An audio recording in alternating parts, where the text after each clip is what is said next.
Welcome, everybody, to Bears Talk Live, presented by J. Brown Realtors. I'm Aaron Bessie here with head coach Mike Jacobs. Coach, how you doing? Great. How are you? I'm good. Want to give a shout-out to Blowing Rock Draft House, the normal home of Bears Talk Live. Obviously, we can't be there yet, but hopefully in the next month or so we'll be able to head back over there and join you guys for some lunch. They got some great food. So, Coach, we're going to jump right in here and get started. We'll keep it simple. How pleased are you with this signing class? We're fired up. You know, I've said a number of times that I think we had great value in this class. We had a tremendous depth, and then, you know, anytime you can add team captains and state champions to your roster, it just helps, you know, feed the culture that you're hoping to build. So we feel really good about it. That's awesome. And just a reminder, today is completely football. We're doing a signing day edition version of Bears Talk Live. So we expect to have a lot of Bears, former Bears, Gridiron Club members tuning in today. Coach, what were some of the positional needs that your staff really focused on for this class moving forward to add some depth? Yeah, I think, you know, we try to take a quarterback in every class. We feel good about Dawson Cox, who we signed from Ashe County, and I know the coordinators will hit on specific guys, but other than that, defensive tackle was an area that we went after with Dan Lubin and Amari getting ready to graduate here soon. We addressed some needs at kind of our hybrid linebacker position, and then as well at corner. Awesome. Yeah, we are going to hear from both coordinators after you, and they'll dive a little bit deeper into depth on some of the guys that really stood out to you guys from a needs standpoint you guys are really excited about. So just generally speaking, I know you've touched on some of the needs that we had and that we wanted to address going in. What are some things that really stand out about this group in general? Is it the captains and the kind of winning mentality? Or? Yeah, absolutely. And I think just the caliber of kids that were available because of the uniqueness of the recruiting cycle. You know, everything, just like anything, COVID's caused things to change. And so, you know, again, we felt like we had some good value. There's probably some guys in there that, you know, had higher looks and just that had bought into our vision and what we were hoping to do, and we feel great about those guys. Yeah, that's awesome, Coach. That's good to hear. So you touched on the uniqueness of the experience. How was yesterday's signing day compared to all the other signing days you've been a part of? Different, because usually it triggers the end of one, you know, kind of the season into recruiting, and then it's kind of like a break. And, you know, yesterday we changed our clothes and went out to practice. So, you know, usually I'm eating wings and talking about all the guys we signed, and yesterday we had practice. So that was the biggest difference for us just in terms of the day. But, you know, just keeping things spread out. We're usually in one room, kind of like war room style, right. And we were here in the Bears Club Pavilion. We're fortunate to have a space like this where we could spread out and still all be together with our compliance folks and our sports information people, and you know, really make it still a day and make it special on our end. So those were some of the differences. Yeah, man. I didn't even think about that, but you guys normally get a little bit of a reprieve and break after signing day. That's right. Now we just stomp the gas and we keep going. Gosh, man. Yeah, you still got a season to play and all that good stuff, man. That's crazy to think about. So. Elaborating on the uniqueness of what this year was just in terms of recruiting specifically, what are some of the ways other than just the being spread out, not having that war room where you've got the board and everyone's in there together, the coordinators, position coaches, what are some of the other ways you guys had to adapt? You know, not being able to have in-home visits really, not being able to travel as much to watch people play. Sure. Yeah, we got out. We were fortunate to get out a little bit in the fall and get down to the state of South Carolina. As many of you guys know, North Carolina high school football is going to be played in the spring. So there really wasn't much of an opportunity for that here locally. But other than that, you know, a lot of the things that you see businesses and corporations and certainly education, you know, the transition to online formatting. So whether it was – you know, presenting campus in a virtual format to a young man who couldn't make it up or didn't feel safe, or, you know, transitioning the home visits to a Zoom session and making sure that we still, you know, got in the home, so to say, and had that opportunity to sit down with the parents. The good thing for us was that although the NCAA had placed Division I on a complete dead period, we still had the ability in Division II to host kids on campus. So we lost some opportunity to see kids at camps this summer, but we were able to bring them in and as part of our visits work them out and do some things like that. So from like an on-campus there's a few differences. We usually have a player council and, faculty involved and things like that. And those things all were a little bit out the window, or just like everything transitioned to Zoom. But we got quite a bit done and feel like obviously we made a huge impression on the families that committed. Yeah, obviously that's very clear. So with it, scouting talent, especially at this level, is tough enough as it is. So what, you mentioned a little bit of the camps and some of the schools being able to play, like South Carolina schools. Mm-hmm. With North Carolina not playing in the fall, what were you guys basing a lot of the talent level and recruitment off of film from their juniors and sophomore years, or what else did you guys do to kind of project the player in this class? Sure. Well, again, we're pretty fortunate. Unfortunate that our state was delayed. Sure. But the geographic footprint around us of South Carolina, Georgia, Florida, Ohio, where we have deep-rooted ties. Right. Those are all states that were playing high school football, so we were able to get up to the minute film. In the old days, I had to send out DVDs to every guy that I wanted to recruit me. Now I just, it's as easy as Googling a kid's name and attaching the HUDL name after it. And so we're able to get quite a bit done, and we had done a great job. I give a lot of credit to our staff and how hard they worked really during the quarantine where they're, we're in this unknown area. Well, the one thing we could do is we could evaluate talent. And, sure. We probably spent it's not that we don't give it credit, but we spent more time than we probably ever would, really just fine-tooth combing and making sure we didn't miss anybody in our areas. No, that's a good point, Coach. And so with kind of the weird thing going on and not having games in the fall, I think you guys had the most players from South Carolina. You had a good amount from North Carolina, a few from Florida. Georgia, obviously, is a big state. You mentioned Ohio. I think you guys had 2 kids from there and 1 from Virginia. So with that split, obviously a lot of it's East Coast, a little Midwest action. Are those areas that you guys plan to emphasize, and is it something that your position coaches kind of have different regions that you guys focus on, or how do you guys go about that area and why that's important to you guys? Sure. We divide everything up. I try to look at it as a 6-hour footprint, and we try to radiate out from the city of Hickory.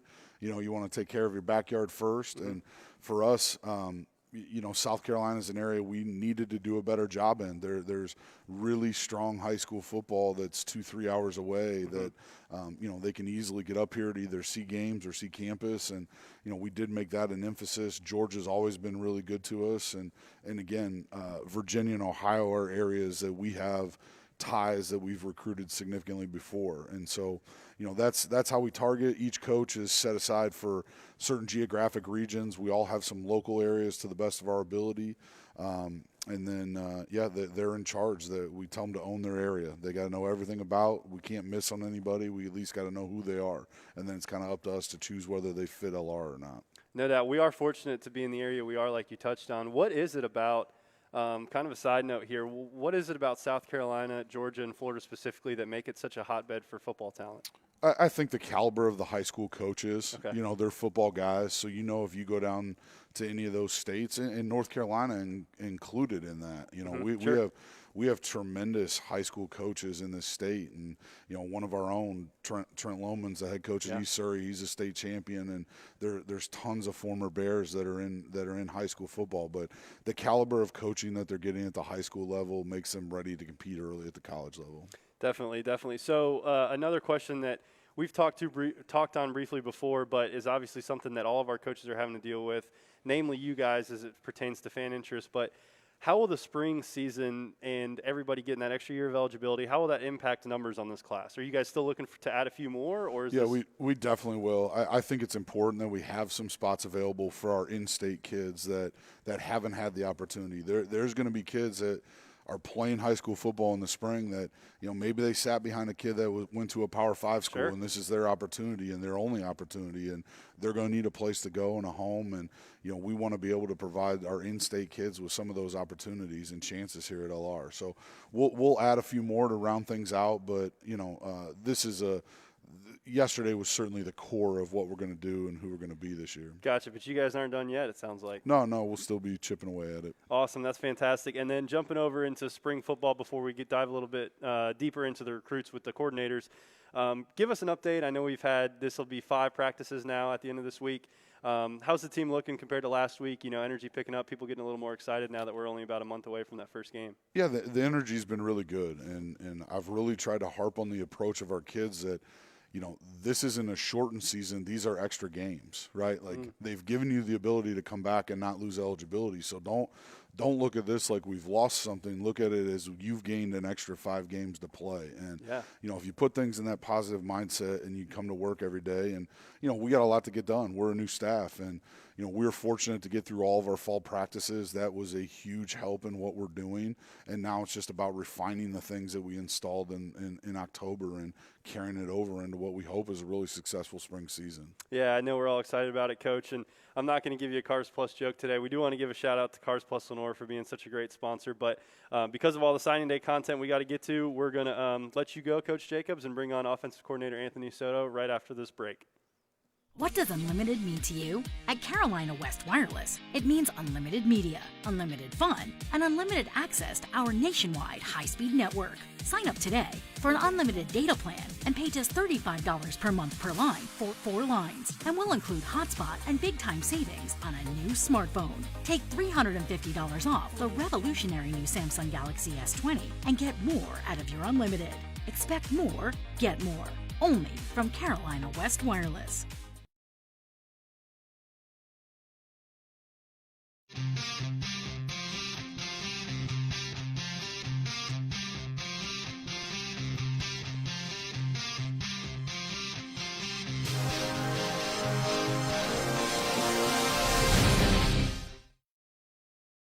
Welcome back to Bears Talk Live, presented by J. Brown Realtors. And we also want to give a shout out to Blowing Rock Draft House, the normal host of Bears Talk Live. We appreciate everyone who's joining us on this beautiful signing day edition, Talk a Little Football.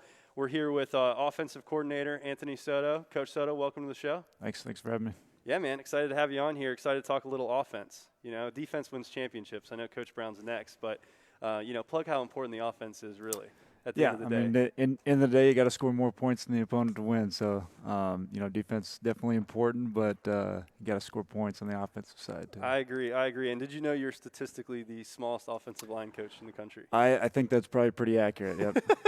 But I've heard nothing but your expertise on that area and how well you study the game. So that's kudos to you. We're glad to have you here running our offense. Coach Jacobs touched on this, but talk at being a coordinator and overseeing obviously certain position groups and just a little bit of a staff underneath you. How unique in your perspective was this recruiting cycle and all the adaptations you guys had to do to find the right kids to come here to Yeah, I think really, really unique. I think the biggest thing is the amount of personal contacts that you typically have, didn't happen in this cycle where the guys we recruited normally we would have had them up for a spring practice, seen them at multiple summer camps, watched them play a couple times, throughout the season. They might have came up to Hickory for a game. All that, we didn't have that this year. So very, very unique cycle. So that was difficult to manage, as well as just the intersection of the two calendars where typically January is all recruiting. Sure. This year, as we're finishing the recruiting class, you're getting ready for the spring season. So a little bit of a challenge there just in terms of time management. No, definitely. It sounds like a very, very unique challenge. As I touched on earlier, you not only coach the entire offense and you're offensive coordinator, but you also coach the offensive line. What do you look for, not only in an offensive player, but specifically in an offensive lineman when you're recruiting? Yeah, for offensive line, I mean, there's a general size parameter we'd like. In a perfect world, every guy we're recruiting is 6'2", 6'3", 280, 290. We know at this level that's not always going to be the case. So, some of the traits we're looking for is, a guy with good flexibility, good mobility in the hips and ankles. Sure. We're looking for a guy who's got some quickness out of his stance, and then, in the run game, guy with some explosion who can create some movement. And then on the pass protection side of things, just a guy who's athletic on his feet, who can move, who can mirror a defender and finish the block there. What would you say is the hardest position on offense to scout? Is it offensive line? I think it probably is, just because of, when we got guys out in shorts and T-shirts, yeah. You can get an idea for, a receiver, a skill guy, how fast they are in a straight line, how well they change direction, how well they catch the ball. A quarterback is his arm strength, his ability to throw the ball. Offensive line's kind of a completely different animal. You don't really get a true evaluation of those guys until you put the pads on and they're going against the defense. So I think it is a little bit of a challenge when you don't have that the senior game film like we talked about with some of those guys to evaluate. Yeah, definitely. Without the film, I imagine that's definitely got to be tough. So with the with anybody that wasn't from North Carolina, obviously you had some of that, but with the North Carolina guys especially, is it a lot projection? Because, a kid can also bloom a lot in size over a year and a half. So. Yeah, that's one of the challenges that we kind of kept having to remind ourselves with some of these North Carolina guys, as we got to November, December, the junior film we're evaluating, some of that's, 15, 16 months old. But fortunately with the offensive line class we signed, we were able to get every one of those guys on campus for a workout. So, even though we don't have the pads on and some of those guys didn't have a senior season, we at least got to put them through the paces a little bit, see them move and bend and twist and all that stuff. So generally speaking, offensive line, we're back to, looking for some of those bigger guys now that also still have the mobility and flexibility to get outside and run block. Yeah, I mean, we want some guys with some size, but at the end of the day, to be an elite player at that level, you got to have some mobility, you got to have some speed and quickness as well too. Perfect. Well, Coach, let's. I know you got some guys you're really excited about on the offensive side of the ball. I'm going to name off some of those guys that you mentioned to me were really the ones that stood out to you guys in the recruiting process and were big needs and wants for you guys that you got to commit to be Lenoir-Rhyne Bears. So we'll start at the quarterback position because that's obviously a big one. Obviously, we're blessed to have Grayson Willingham and Sean White and a couple of the other guys. But talk a little bit about Dawson Cox from Ashe County that you guys were able to bring in. Yeah, Dawson, so obviously a North Carolina guy, didn't have opportunity to play a senior season yet, but super productive as a junior. He's been really well coached, put up great numbers at Ashe County, but we were fortunate to get him on campus kind of early in the spring, and really impressed with the way he had developed from his junior film, filled his frame out, arm strength and improved. So we're really excited about that kid. I think the thing I like the most about Dawson is he's just a football junkie. He's always studying film, always studying technique and mechanics and stuff like that. So that's fantastic. We think he's a guy that was a steal that may have blown up a little bit if North Carolina were to have played in the fall. Sure, no doubt. Good size too, like you said, right? Oh, yeah. Pretty good frame. Yeah, great frame to continue to add some weight to, and I think that's only going to improve some of his arm strength. So. Yeah, I mean, with the weight facility and Coach Caldwell in there, it's guaranteed that he's going to be adding some weight. All right, let's talk a little bit about the running back position now. Another important one, another one that we've been lucky enough to have a good talent of stable of backs here at Lenoir-Rhyne over the past couple years. I know you guys are really excited about Jakobe Lane. Talk a little bit about him. Yeah, so the running back position, last year and as well as this year, we feel like we got some really good talent there. Two different types of backs in this class. Jakobe's a little bit more of the scat back type, but very explosive kid. Can score from anywhere on the field. Great hands, can create big plays in the pass game, whether he's split out or whether he's coming out of the backfield. So really excited about that guy. Not the biggest guy in the world, but he can go. He's got some serious speed. That's awesome. So it sounds like you guys got a little bit of a thunder and lightning package. And the other end of that I'm sure you're excited to talk about is Alex Boyd, another running back you guys are able to pull in. Yeah, Alex is a super talented kid. Unfortunately for him, sustained a knee injury early in his senior season, but was really a highly recruited guy.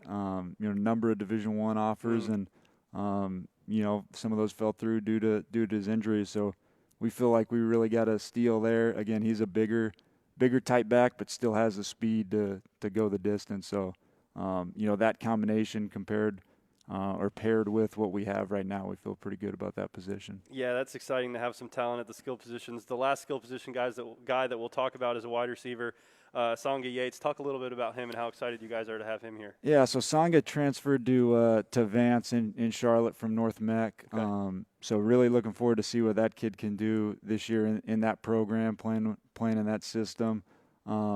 But again, you're talking about another kid with really good speed, very explosive, ran 5 kicks back as a junior. So I think he's going to add something not only to our receiver group, but also to our special teams as a returner. So yeah, that's fantastic. We definitely have some big shoes to fill in the return game. Yep, no doubt. No doubt about that. And we'll talk a little bit more about this with Coach Brown. But Kyle Duggar is another one of those guys that came in undersized, and obviously had a lot of maturity and growth over the 5-6 years he was here, and now he's playing for the Patriots. So That's exciting for us. All right, offensive line, kind of your bread and butter. Talk a little bit about Ryan Frans and how excited you guys are to get him. Yeah, so Ryan, kind of what we had talked about. I mean, he's a big, physical, imposing kid. About 310, 315-pound kid, but carries it really, really well. We thought he really took a step forward from his junior film to his senior year, just with how mobile he was, how quick he was moving his feet, and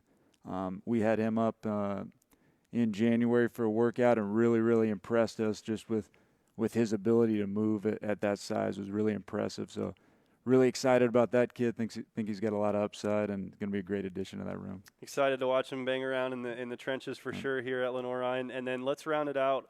Malik Simmons, a tight end. I know that's someone we're all looking at and talking about as a steal for us. Talk a little bit about Malik. Yeah, I mean, Malik, he's one of those guys that's like the first off the bus type of guy. I mean, a 6'3", 220 pounds, somewhere in that neighborhood. And, he's a basketball guy also, so kind of what you're seeing in the NFL, those power forward type bodies at the tight end position. And we think he's a guy that's going to be able to kind of do it all for us, whether it's, blocking in the run game, whether it's, splitting them out, whether running routes from in line. We feel like he can be that type of tight end that can pretty much do everything in our offense. So we're super excited about him. He was a pretty good defensive player too, wasn't he, in high school? Yeah, there was some debate amongst the staff of whether he was going to be a tight end or a defensive end. So fortunately, we were able to win that battle and keep him on the offense. So I know Coach Brown's probably disappointed in that, but it sounds like you got the better end of that deal. Yeah, we're excited about it. That's awesome. And then I know those are the guys that we really wanted to spotlight, but kind of round out that offensive class just in general about maybe, what else you added in terms of depth on a general standpoint, and maybe if you still have a few other players you're looking for this spring to maybe add from another depth standpoint moving into next year. Yeah, I think in general we hit on all our positions. We added some good depth at the offensive line. Guys we feel like can come in and compete right away and push the guys we've already got at that spot. Obviously touched on the two running backs. We feel like we've got some serious depth there that's going to benefit us in the future. And, like Coach talked about, wanting to take a quarterback every year. Obviously, we're really fortunate. We have Grayson, his experience, his leadership. But, at some point he's obviously gonna graduate, and we got to have a number of guys in that position room ready to compete. So I feel like we kind of hit all our need areas. Obviously with North Carolina playing in the spring, there may be a guy here or there that we're on the fence on as a junior, and really developed over this last year or so that will flash in the spring season. So. Awesome, yeah, it'd be exciting to get one or two more, right? Always looking. And then one more football question, and I'll let you go. But this spring, kind of, we hear from Mike Jacobs almost every week, but as the offensive coordinator. Obviously it's an abbreviated season. We're not playing for an NCAA championship. What are some things that you're looking to get out of the spring season on the offensive side of the ball? Yeah, I mean, we've been fortunate to have a number of practices. We've been able to install a good amount of our offense. So for us, the expectations to go out there and compete and score points and execute at a high level, We're taking the approach of, this isn't necessarily just a developmental season where we're trying to get everybody in the game, but we're trying to go out and win and compete at a high level. So excited to see what we can do in the spring season, but right now feel good about the group we've got. Obviously great leadership from Grayson and really experienced players, won a bunch of games. And then there is going to be opportunity for guys at the skill position, whether it's receiver, whether it's running back, to fill into kind of a bigger role than they've had in the past. So that, and then I think we've got an experienced offensive line that's been through a lot, that's played a lot of football. So expecting those guys to continue to play at a high level like they have the last couple of years. Yeah, we're definitely excited to see you guys. And like I said earlier, Coach, we're blessed to have you here. I know because of not having events and not having a lot of in-person gatherings like a lot of our Bears fans are used to, you guys haven't been able to get in front of as many people as we would have liked. But I can tell everybody that, we're very lucky to have Coach Soto here leading our offense. And, Coach, thanks for giving us a little insight on the offensive side of the ball. Thank you. Appreciate it. Yeah, so we're going to take a quick break here at Bears Talk Live presented by J. Brown Realtors. And when we come back, we'll have defensive coordinator Jahmal Brown on the set. We'll be right back. Paramount Kia in Hickory. We want to see you driving a new Kia or, hey, a quality pre-owned Kia. We've got a huge selection of new and pre-owned Kias. You got to get to Paramount Kia in Hickory, Highway 70, ParamountKia.com.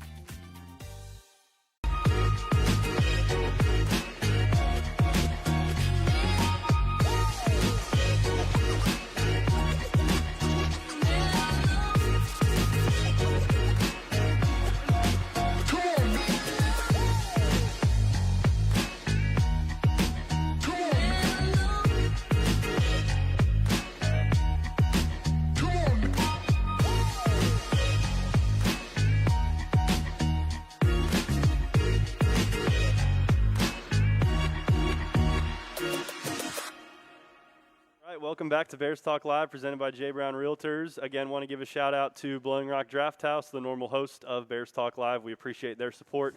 Also, another shout-out to Cars Plus Lenoir, the sponsor of our normal joke of the day. Today, we're talking strictly football, though. I'm here with defensive coordinator Jahmal Brown. Coach Brown, welcome to the show. Thanks for having me, man. It's a pleasure to finally get an opportunity. I know. It's exciting to have you on here, man. I know we just talked about offense. They get all the shine, but tell the folks, defense wins championships. Ain't that right? Yeah, I mean, that's the saying. Offense sells tickets, defense wins championship games. So, That's right. I love it. I know you're really excited about this recruiting cycle, although it was a little bit different than what we're used to. I think it's interesting for our fans to hear the perspective from each of our main coaches. And so we talked to Soto, we talked to Jacobs about kind of how unique this recruiting cycle was. Mm-hmm. On the defensive side of the ball, talk to it from your perspective. You've been around as a coach with a lot of different recruiting cycles as well as a player.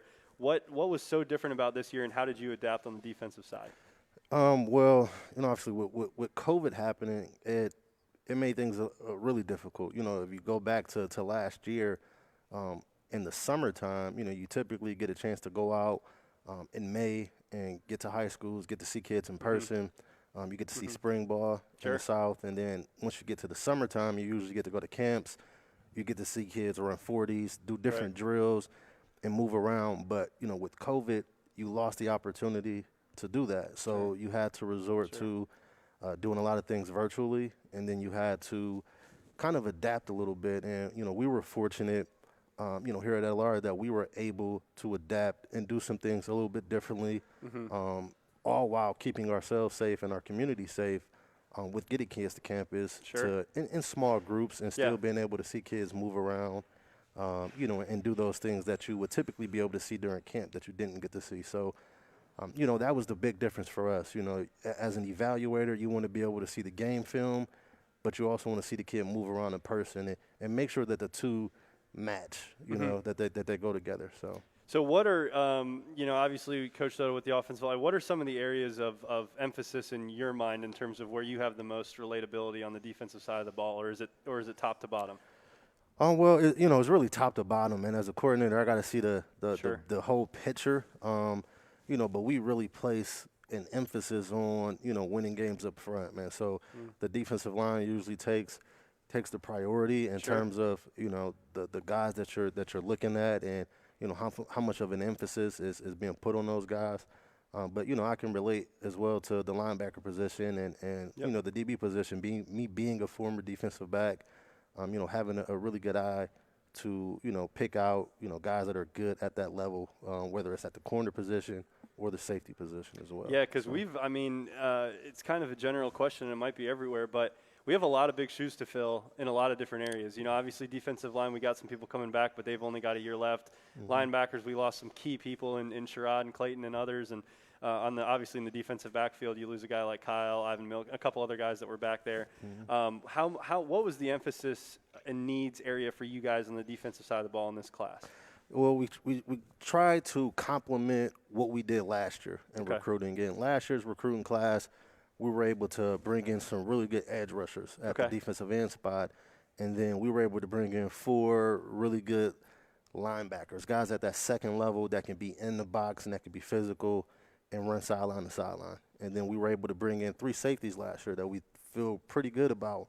We brought in a couple corners, so we wanted to, like I said, complement what we did last year, and we focused a little bit more on defensive tackle this year, so trying to shore up those guys on the inside. You lose Dan Luba and, Marion Houston after the fall season. So, you know, we wanted to make sure that we put an emphasis on that position there. And then at the linebacker position, you know, you graduated 2 guys that were starting right there in the middle. So, you know, that's why that was a huge position of emphasis for us this year, or I'm sorry, last year, as well as we brought in a couple guys this year that we feel really good about.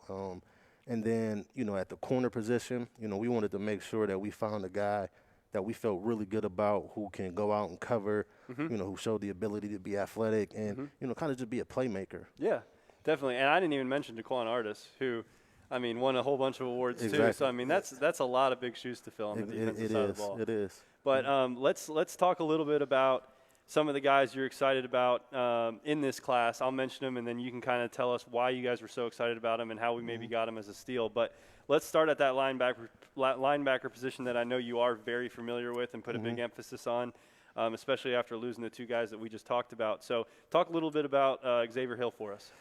Well, Xavier Hill, you know, he's a kid out of Warner Robins, Georgia. Okay. You know, he's a recent state champion. You know, his team just won a 5A state championship in the state of Georgia. Wow. And he's a two-sport athlete. You know, he plays basketball as well.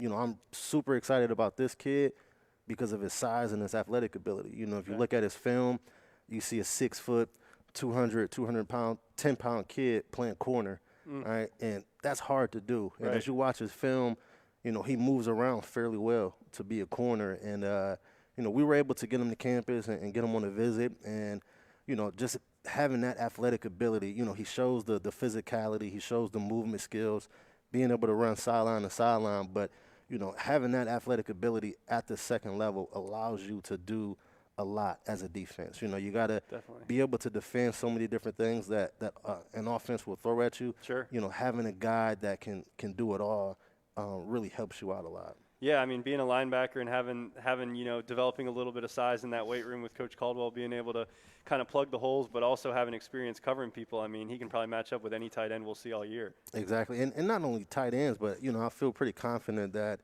you know, with the ability that he's shown, that he may be able to, you know, line up against slot receivers and, you know, and do a pretty good job covering those guys as well. Yeah, especially not needing help over the top. That can be very helpful. Exactly. So talk a little bit about the cornerback position.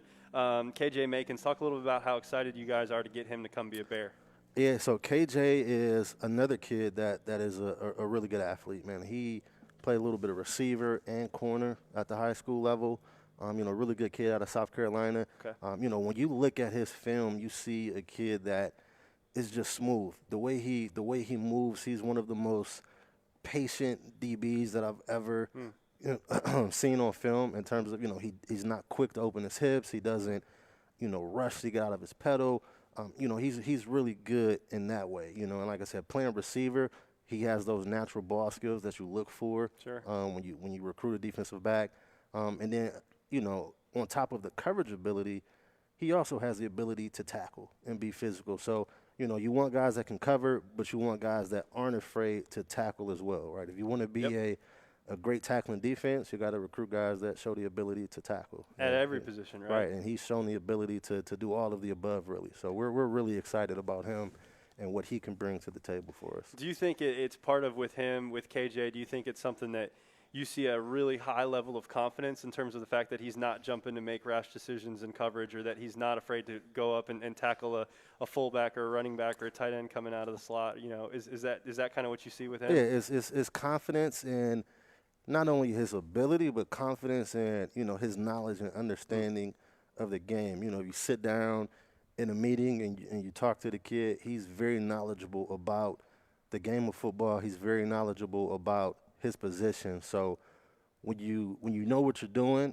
and you trust what you're doing, you know, it's going to lead to you having success because you're going to be confident. That's well put, Coach. That's well put. Let's talk a little bit about those trenches, because I know you said you guys got some good DNs in the class last year that obviously, unfortunately, we haven't gotten to see those kids play yet, but we're also going to be losing some of that meat in the middle. So talking about defensive tackle Gabe Watson, how did you guys get him to come here, and what do you love about him on film? Well, Gabe is another kid from South Carolina area. He was actually one of our you know, first few commits, so we were able to hold on to him for a while. But again, he's a big kid. He's about 6 foot, 270 pounds, and he moves around really well. He has really good feet. You know, he's explosive off the football. A lot of times he's out of his stance before those offensive linemen are. He has pretty long arms, and again, on the athleticism side of things, he even lines up on his senior tape. Right? If you watch some of his senior games, he'll line up at fullback. And he'll block people. He's athletic. He'll carry the ball. He'll catch the ball out of the backfield. So, that's what you look for. You don't just want size when you recruit those defensive tackles. You want guys that can move their feet and they can come off the ball and they can lend their hands on those offensive linemen. And he does that really, really well. Yeah, that's awesome. So he's got the size of a guy that's 270, but he's got the mobility of a guy that's probably closer to 220, 230. Exactly. That's awesome. That's a big win. And then another guy, I know you guys are really, really excited about the tandem of both Gabe and also Cam Gordon, another defensive tackle. Talk a little bit about Cam. Yeah, so Cam, he displays a lot of the same ability as Gabe does. But with Cam, he's about 6 foot 255. But he's a wrestler. He moves his feet well. Has really long arms, but he's also a region champion in the state of South Carolina. He was just selected as the top wrestler in his region, and he's a 4-time region champion at the heavyweight division in the state of South Carolina. So when you watch his film, you see a guy that plays with good base. He knows how to use his hands well. Right. He plays low. He fires off the ball, and again, he just has that overall athletic ability, man. He knows how to be physical. He knows how to move his feet and and do all of those things. So, again, he's a guy that we're really excited about. Him and Gabe together, both guys that are extremely athletic for their size, and both guys that also are physical.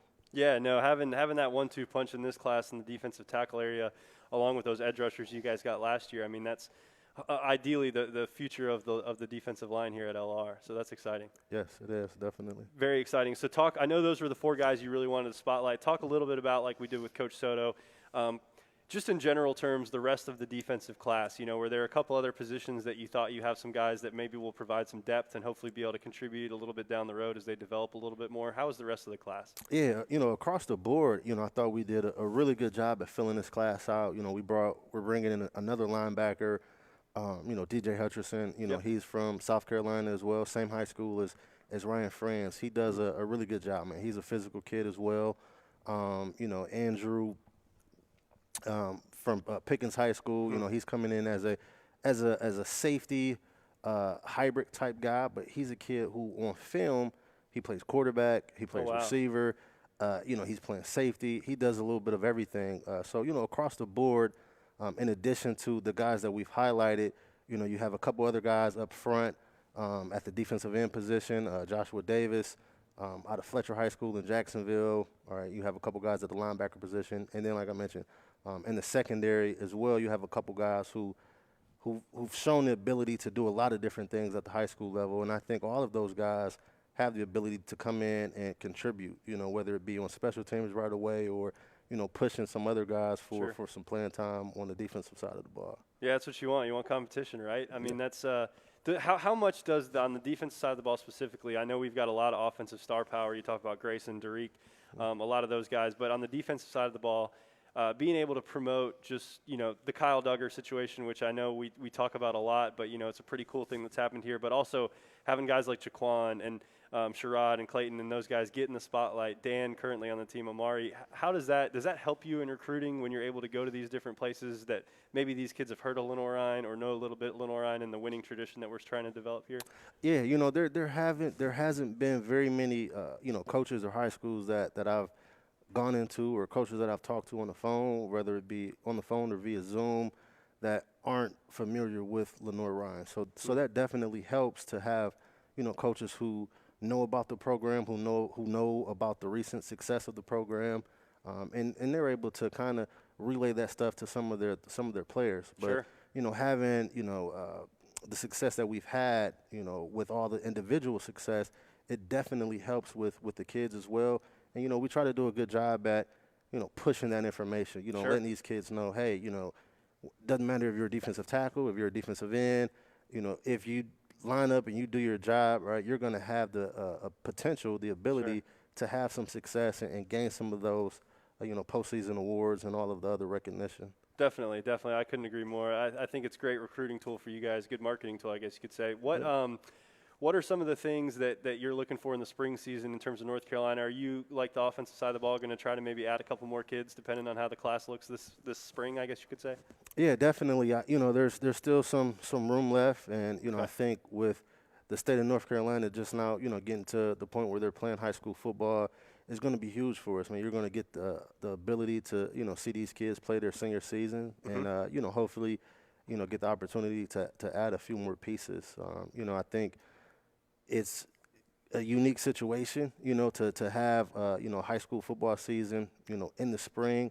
But I think it'll be very beneficial for us, at a couple of different areas that we didn't necessarily get yesterday. Sure. No, that makes a lot of sense. And then last question I got for you, Coach, and we'll wrap this up. But same kind of question as Coach Soto, just because obviously we don't get to get you guys on the show as often as we do Coach Jacobs from a general standpoint.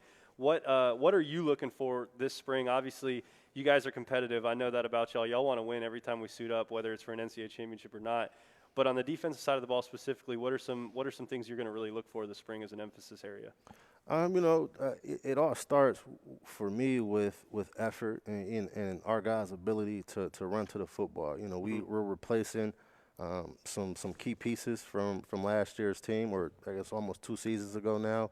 Right. So seeing guys go out and play hard and execute at a high level is going to be, really what we focus on. And so far, if you look at the 15 practices we had in the fall and the 5 practices that we've had so far this spring, our guys have done a really good job. Man, they're flying around, they're playing physical, and they're executing. Man, their execution has gotten significantly better from practice 1 in the fall to practice 1 this past spring. So, those will be the big things, man. How physical can we be?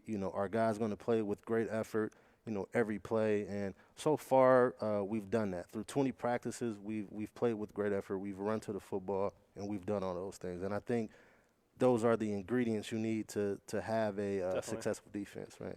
Definitely. I bet you guys are excited just to be coaching this team, our team, LR, against another team. It is, man. It's been a weird year. We've been here for a year, and we haven't played an actual football game yet. We've been kind of beating up on each other, but yeah, we're excited to get through the next month or so and actually get into some game prep. I know we're excited about it too. And just like I said with Coach Jacobs earlier and with Coach Soto in our last interview, we're really thankful that you're here. You guys are doing an excellent job with these young men, and we're really excited to see what you guys can do out there in the field this spring, even if it is going to be an abbreviated version. Yeah, man, we're definitely happy to be here. Awesome. Well, thanks for coming on the show, Coach. We're going to wrap things up here from the Bears Club Pavilion. I want to give a shout-out to J. Brown Realtors and Blowing Rock Draft House for being the sponsors of the show, as well as Cars Plus Lenoir. You guys can catch us back here at 12:30 next week on Thursday in the Pavilion for our next Bears Talk Live. Go Bears.